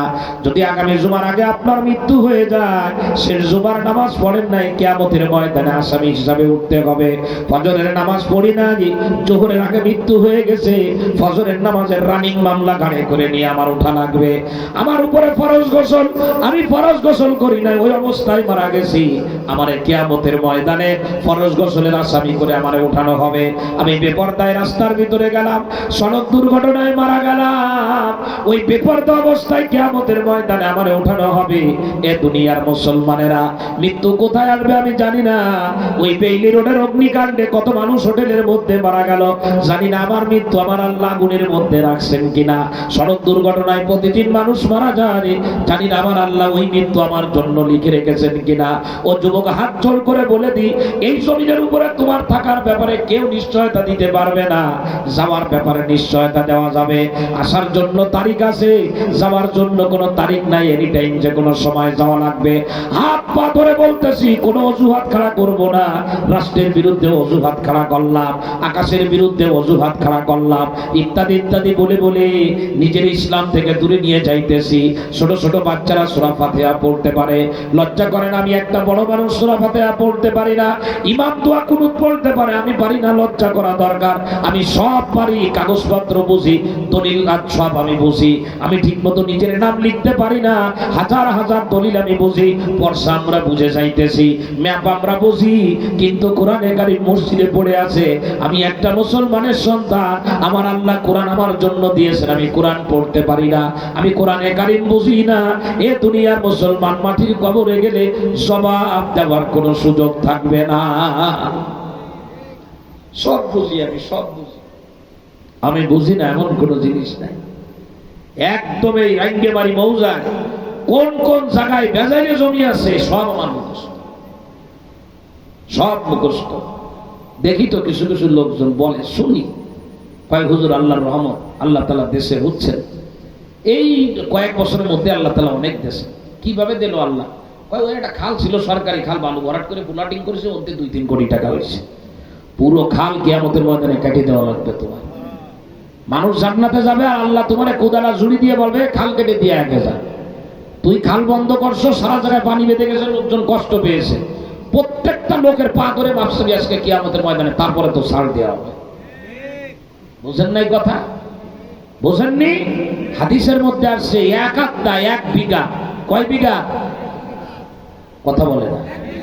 এই 1 বিঘা কয় দাস? 1 বিঘার জায়গা যদি আর একজনের জায়গা, 1 বিঘা থেকে 9 ইঞ্চি হয়। ও আমি বুঝি না, বাদ দেন, ইঞ্চি বাদ দেন। 1 বিঘা, এই 1 বিঘার জায়গা যদি কেউ কারোর জায়গা আত্মসাৎ করে, মুসলিম শরীফের সহিহ হাদিস, কিয়ামতের ময়দানে ওই 1 বিঘা বরাবর 7 তবক জমিন পর্যন্ত মাটি উঠানো হবে। এই মাটিটাকে আল্লাহ পাক বিশেষ মেশিনে আগুন বানাবেন। ওই আগুনটাকে বিশেষ কামারের মাধ্যমে একটা চেন বানাবে, হাড় বানাবে। বানানোর পরে যে ব্যক্তি 1 বিঘার জায়গা দখল করছে, ওর গলার ভিতরে ওই চেনটাই বা দিয়ে দেওয়া হবে আগুনের চেন। এখনো কিয়ামতের ময়দানে ঘুরে বেড়াচ্ছে, লোকজন জিজ্ঞেস করবে, আল্লাহ এ কি, তুই না 3-4 বার ওয়াজ করছিস? কয় ওতে কাজ আছে না, সে ওয়াজ মদিনায় থেকে গেছে, আমার এই গলার মধ্যেই দিয়ে দিছে। কয় এইটা কি? কয় এগুলো রাঙ্গেবাড়ি মৌজার ওই 3.5 কাঠা জায়গা। বুঝাইতে পারি নাই মনে হয়। খুব খুশি হয়েছেন মনে হয় না? খুব খুশি হয়েছে। ওই পিছনে রয়েছে আছে না নাই? এ জমি দখলকারী আছে না নাই? আল্লাহ জাদা আছে। এই যে এই এলাকায় কেউ নাই, আমি যতদূর জানি, অন্য অন্য জায়গায় আছে, আমি যাইনি, তারপরে থাকবে না। 7 তবক জমিন পর্যন্ত গলায় ঝুলায় দেবে। সহ্য করতে পারবো আমরা? কথা বলে না। সহ্য করার ক্ষমতা আছে আমাদের? আমি কেন নিতে যাব? আমি নিতে যাব না। শোনেন, মানুষ কোনোদিন না খেয়ে কেউ মরবে না, এটা লিখে রাখে না। না খেয়ে মরবে না। আর আপনার যদি আল্লাহ তাআলা তকদিরে লিখে থাকেন যে আপনি 100 বিঘা জায়গার মালিক হবেন, আপনি ঘরে শুয়ে থাকলেও বিভিন্ন ভাবে আপনি 100 বিঘা জায়গার মালিক হয়ে যাবেন। হাদিসের ভিতরে আসছে, আপনার জন্য আল্লাহ যা বাজেট করে রাখছে ওইগুলো আপনি ভোগ করার আগে আপনার মৃত্যু হবে না। আবার এমনও হবে না যে আপনি বাইসে আছেন, আপনার খাবার শেষ হয়ে গেছে, তাও হবে না। আমি কেন এই সমস্ত আউল ফাউল কাজ করতে যাব? তকদির আমার পিছনে দৌড়াবে, আমি তো তকদিরের পিছনে দৌড়াই না। বুঝি না। আল্লাহ আমাদের বোঝার তৌফিক দান করে, বোঝার তৌফিক দান করে। কিছু লোকের কার্যক্রম দেখলে, আমি তো অনেকদিন ধরে এই এলাকায় না, প্রায় 20 বছর হয়ে গেল, 0 পয়েন্ট দিয়ে, গল্লামারি দিয়ে সবাই তো কম বেশি পরিচিত। আমি কারোর নাম বলতেছি না। কিছু লোকজন কাশি দিলে ওদিক দিয়েও বেরোয়, এদিক দিয়েও বেরোয়, কিন্তু 2 নম্বরিতে কোনো ছাড় নাই। ও লাইনে উস্তাদ, মানে ফেরেশতা আল্লাহর কাছে দোয়া করে যে এর কাছে আমার পাঠাই। কথা বুঝে আসছে না? আল্লাহ তাআলা বোঝার তৌফিক দান করে। মাটির কবরে যাওয়া লাগবে। কোথায়? জোরে বলেন। আসামি হয়ে যাব নাকি নিরপরাধ হয়ে যাব? নামাজের আসামি আমি হব না, রোজার আসামি আমি হব না, টুপির আসামি আমি হব না, দাড়ির আসামি আমি হব না, মা বাপের খেদমত না করার আসামি আমি হব না, চোখের জিনা করার আসামি আমি হব না। আমি কোনো আসামি হতে চাই না। এ দুনিয়ার মুসলমান, আমি কোনো আসামি হব না। চাকরি হয় নাই, কিন্তু আমি কোনো ধরনের দাগি আসামি হব না।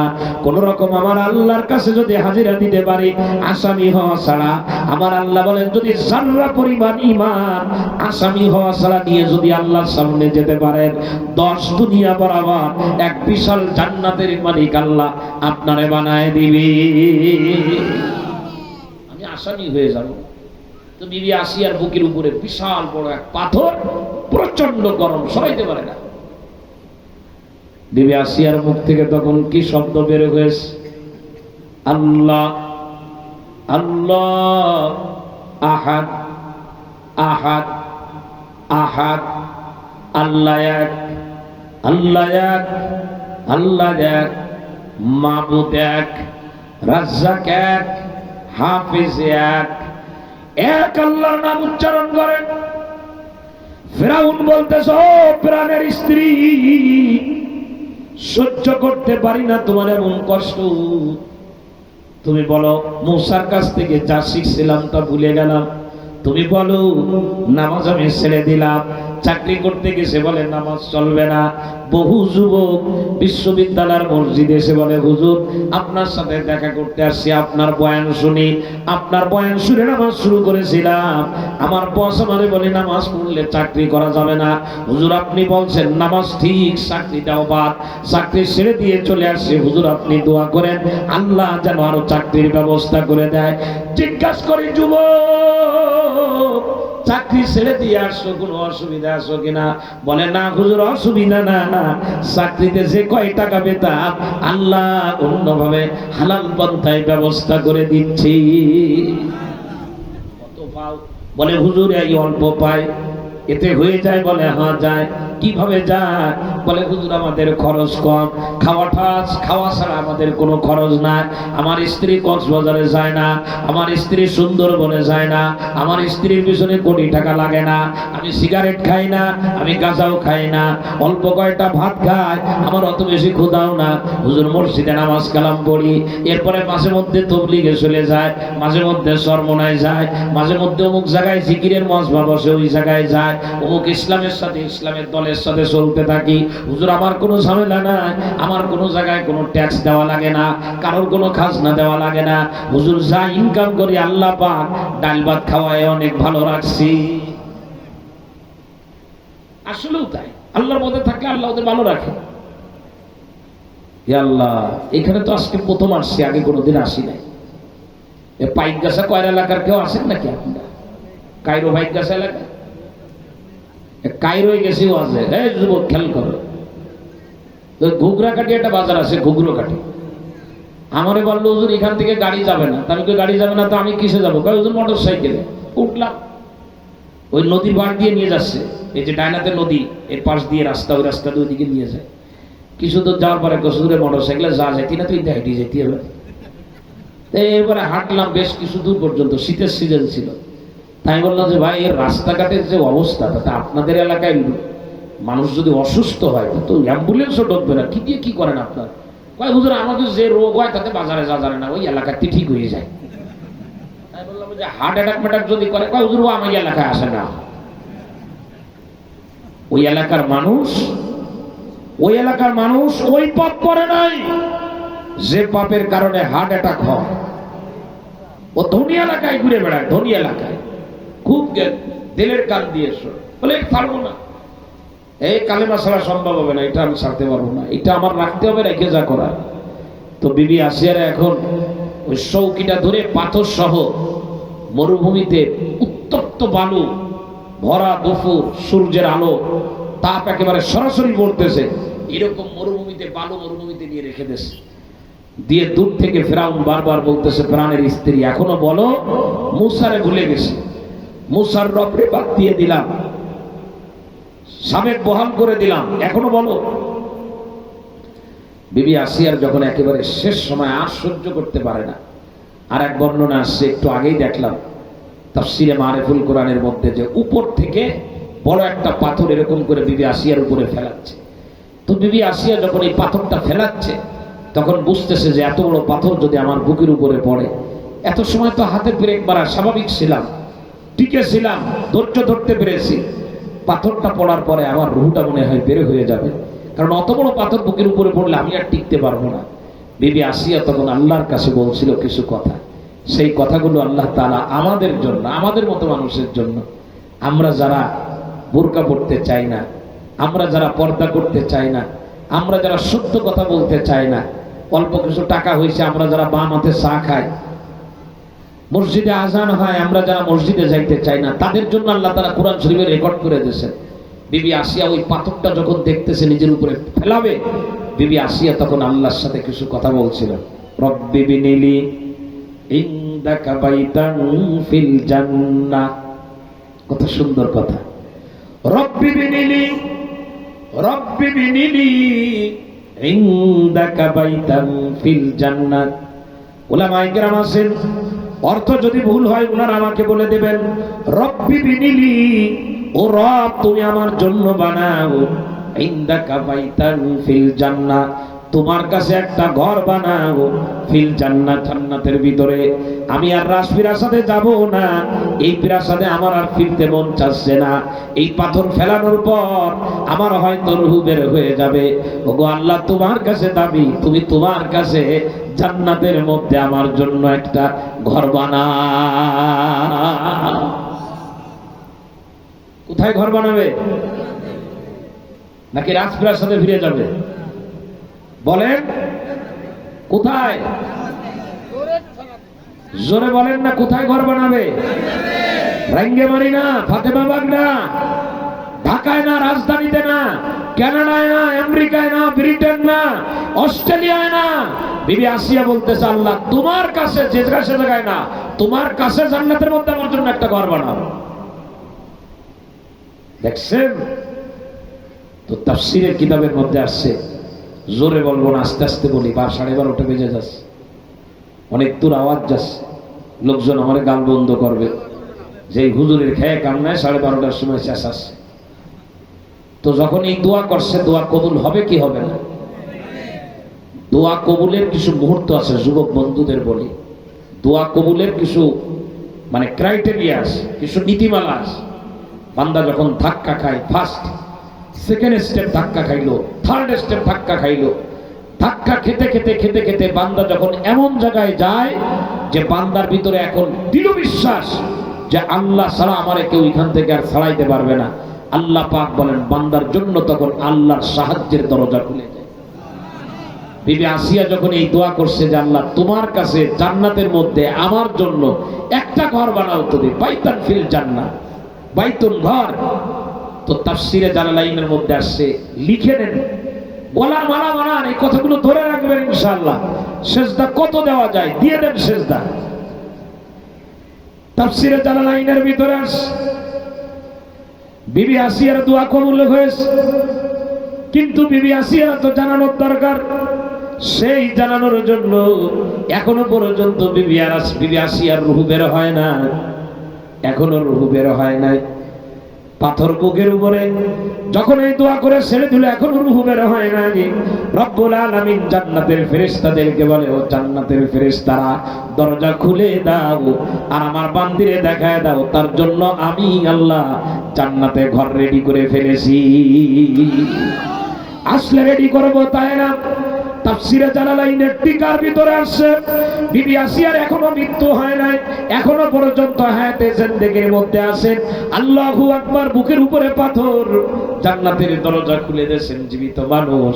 এবার জান্নাতের দরজা দিয়ে জান্নাতের ভিতরে ঘরটা দেখতেছে, লেখা বাইতু আসিয়া, এই ঘর হলো আসিয়ার ঘর, এইটা আসিয়ার ঘর।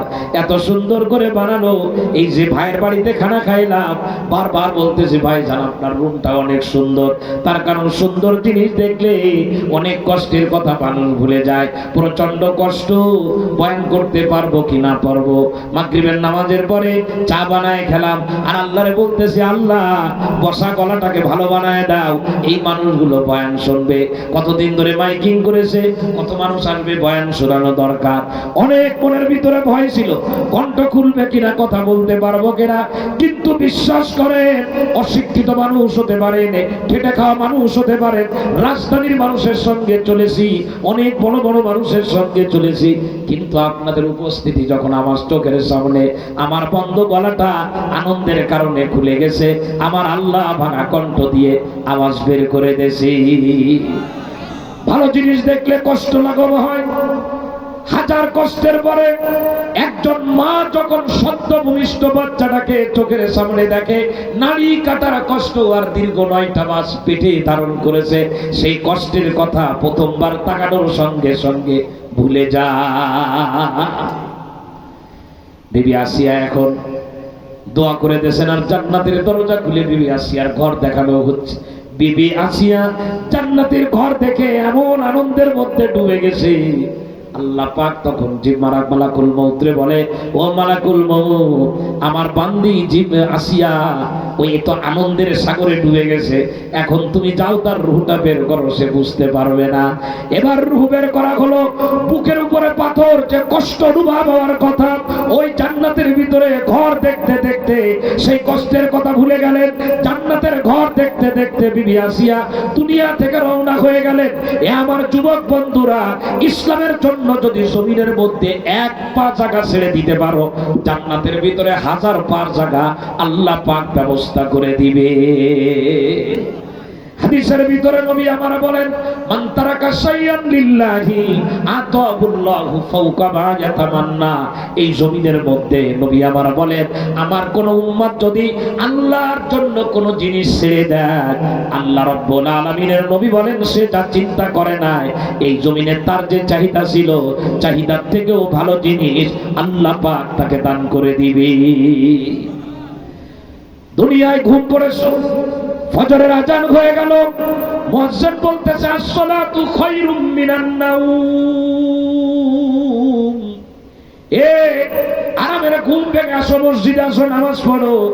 কেউ যদি দুনিয়ার আরামের ঘুম ভেঙে মসজিদে নামাজে যায়, ও যখন কবরের ভিতরে ঢুকবে, আমার আল্লাহ বলবে, আমি তোমারে ঘুমাইতে দেইনি, তুমি ঘুমাইতে গেছো, জোহরের আজান দিয়ে তোমারে উঠায় দিয়েছি, ঘুমাইতে গেছো, আসরের আজান দিয়ে উঠায় দিয়েছি, আজকের এই কবরের মধ্যে তোমারে রেখে গেছে, তুমি এই কবরের মধ্যে ঘুমাও নাম। জিজ্ঞেস করে, ওগো আল্লাহ, কেমন ঘুম দেবো, আবার কি অ্যালার্ম দিয়ে ঘুমাবো নাকি ফজরের জন্য, জোহরের জন্য? আল্লাহ বলে, না না না না না না না, নাম কানাও মিলে আরস। বলে, বাসর ঘরে যেমন স্ত্রী আর স্বামী দুইজনে মিলে নিশ্চিন্তে ঘুমায়, পরের দিন বাজারের চিন্তা নিয়ে দুইজন ঘুমায় না। ওরা জানে আজকে বাসর রাত, কালকে সকালে খাবারের ব্যবস্থা শাশুড়ি করে দেবে, 3 দিন অফিস থেকে ছুটি, অফিসে যাওয়া লাগবে না। বাসর রাত্রে স্বামী স্ত্রী দুইজন, একজন আরেকজনকে পেয়ে যাব, নিশ্চিন্তে ঘুমায়। আমার আল্লাহ পাক বলবেন, বান্দায় কবরের মধ্যে ওই বাসর রাত্রে স্বামী স্ত্রীর মতো নিশ্চিন্তে ঘুমাও, কিয়ামত পর্যন্ত কেউ কোনোদিন আর তোমারে জাগাইতে আসবে না। সেই জান্নাতে যাওয়ার দরকার আছে না নাই? আছে না নাই? তো বিবি আসিয়ার মতো কষ্ট করা লাগবে নাকি পাইছে পাইছে ইমান নিয়ে চললে হবে? একটু কষ্ট করা লাগবে, কষ্ট না করলে তো কেষ্ট মিলবে না। ডুব দেয় নাই যারা, পানির নিচের মণিমুক্তা পায় নাই তারা, ঠিক না বেঠিক জোরে বলেন? কাদায় নামে না যারা, 5 মাস পায় না তারা, ঠিক না বেঠিক? কথা বলে না, ঠিক না বেঠিক? গাছে উঠতে পারে না যারা, বৃক্ষের ফল ছিঁড়ে খাবার মজা কোনোদিন টের পাবে না তারা, পানিতে নামতে জানে না যারা, পানির থেকে নিজ হাতে মাছ ধরে খাওয়ার মজা বোঝে না তারা। ও দুনিয়ার মুসলমান, প্যাকেট করা মাছ খাইলে মজা আছে, কিন্তু পুরনো কাদার ভিতরে নেমে খুঁজে খুঁজে মাছ ধরে এনে বাড়ি এনে রান্না করে খাইলে যে মজা, প্যাকেট করা মাছের ভিতরে সেই মজা জীবনেও পাওয়া যাবে না। কষ্ট করলেই তো মজা, কষ্ট না করলে কিসের মজা? কষ্ট করে না যারা, মজা পায় না তারা। কষ্ট করবো তো ইনশাল্লাহ। কার জন্য কষ্ট করবো জোরে বলেন? নারায়ে তাকবীর। আল্লাহর জন্য কষ্ট করবো তো ইনশাল্লাহ। সুন্দরী রমণী চোখের সামনে ঘুর ঘুর করে, কষ্ট করো, নিচের দিকে তাকাও। যতবার নিচে তাকাবা কিয়ামতের ময়দানে ওই রকম সুন্দরী নারীরা, ওর থেকেও 100 গুণ বেশি সুন্দরী নারী, লাম ইয়াতমিসুহুন্না ইনসুন ক্বাবলাহুম ওয়ালা জান, যাদেরকে কোনো জিন স্পর্শ করে নাই, মানুষ স্পর্শ করে নাই, এমন সুন্দরী রমণী 1 না 2 না 70-এর অধিক আল্লাহ তাআলা তোমাকে গিফট করবেন, দান করবেন। তার জন্য কষ্ট করা দরকার। কি করা দরকার বাবা? কষ্ট করবো তো ইনশাল্লাহ। বিবি আসিয়ার মতো মানসিকতা তৈরি করা যাবে না ইনশাআল্লাহ? আল্লাহ পাক আমাদের সকলকে তৌফিক দান করেন।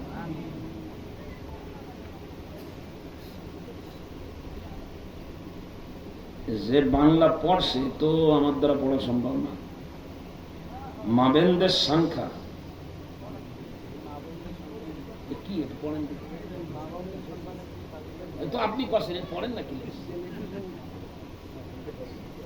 আল্লাহ মা বোনরা অনেক আসছে, তো মা বোনদের বয়ান হয়েছে না? বিবি আসিয়া কি মা বোন না বাপ ভাই? কথা বলেন। বিবি আসিয়া দুনিয়াতে মহিলাদের অনেক অনেক পরীক্ষার বর্ণনা কোরআন হাদিসের মধ্যে আছে। বিবি আসিয়ার বর্ণনা তো বললাম।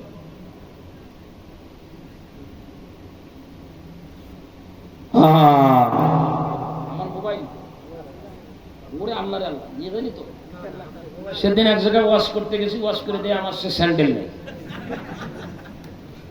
স্যান্ডেলটা কেবল 1 সপ্তাহ পাই দিছি, 1 সপ্তাহ। এক লোক থাকে কাতার এয়ারপোর্টে চাকরি করে, সে মহব্বত করে স্যান্ডেলটা আমার এনে দিয়েছে, প্রায় 5,000 টাকা দাম। আমি তো বুঝি না, আমি নাকি দিয়ে আমার স্যান্ডেল স্যান্ডেল দেখতে কোন আল্লাহর বান্দা এক জোড়া স্যান্ডেল রেখে আমারটা নিয়ে চলে গেছে। পরে আমার একটা সুযোগ, আপনি এটা নিয়েছেন, আমি আমার একজনের তা নেবো কেন? পরে সেইখান থেকে খালি ভাই আসছি, ওরে রিং দিয়েছি, এই তুমি স্যান্ডেল নিয়ে 0 পয়েন্টে আসো। ও পরে মনে হয় তোর রাত 1টা-1.5টা বাজে জুতা নিয়ে আসছে, তারপরে 0 পয়েন্ট থেকে জুতা পাই দিয়ে বাসায় গেছে। তো মোবাইল নিয়ে লাভাই উঠছে যে নিয়ে চলে গেছে। আল্লাহ আল্লাহ আল্লাহ, রাগ করছেন আপনারা? বিবি আসিয়া মহিলা না পুরুষ? ওই রকম কষ্ট আমরা পারবো না ইনশাল্লাহ। মহিলা হয়ে যদি পারে তা আমরা পুরুষ হয়ে পারবো না? মারিয়াম, মারিয়াম আলাইহিস সালাম নাম শুনছেন না? মহিলা না পুরুষ? কোরআন শরীফে একটা সূরায় আছে, সূরাতে মারিয়াম, মহিলাদের ব্যাপারে। এবং মারিয়াম এতিম, বাপ নাই, জন্মের আগেই বাপরে হারাইছেন, কিন্তু আল্লাহর বান্দি, ইসলামের জন্য, আল্লাহর হুকুম পালনের জন্য এত কঠিন আল্লাহ তাআলা কোরআনের আয়াত সূরা নাজিল করে কিয়ামত পর্যন্ত তারে স্মরণীয় করে রেখেছে। সুতরাং মা বোনদের প্রতি দাবি থাকবে, মা বোনেরা আপনারা হলেন সম্ভাবনাময়। আপনারা যদি নিজেদেরকে নিয়ন্ত্রণ করতে পারেন, এ জাতি আজকে নেতৃত্ব শূন্য হচ্ছে, আল্লাহ আবার নেতার পাঠায় দেবেন ইনশাআল্লাহ, মুজাদ্দিদ পাঠায় দেবেন, হারিয়ে যাওয়া গৌরব আবার আল্লাহ আমাদের ফিরায় দেবেন ইনশাআল্লাহ। আর আপনারা সব যদি নষ্ট হয়ে যায় তাহলে তো কালা সামাদ আর কালা জব্বা ছাড়া আর কিছু হবে না। এজন্য মা বোনদের বলবো, দিনের জন্য একটু কষ্ট করা। কষ্ট তো হবে, আমাদেরই কষ্ট হয়। এই যতটুকু মানি তো না, মানতে পারি না, মানার জন্য চেষ্টা ওইভাবে করি না, তারপরে অনেক কষ্ট হয়, অনেক কষ্ট হয়, অনেক কথা শোনা লাগে। তারপরেও মনে করি যে দুনিয়া তো ক্ষণস্থায়ী, কত লোক মারা যাচ্ছে প্রতিদিন, এমন একটা দিন নাই যেদিন মৃত্যুর সংবাদ নেই। আল্লাহ তাআলা কোন সময় ডাক দেবে আমিও চলে যাব। সুতরাং একটু কষ্ট করে যাই, কোন রকম কষ্ট করে যেতে পারলে একেবারে স্থায়ীভাবে শান্তির ব্যবস্থা আল্লাহ করে দেবেন ইনশাআল্লাহ। আল্লাহ তাআলা আমাদের সকলকে দিনের জন্য কষ্ট মুজাহাদা করার মতো টেন্ডেন্সি আর মানসিকতা আল্লাহ তাআলা আমাদেরকে দান করেন। সবাই বলেন আমিন।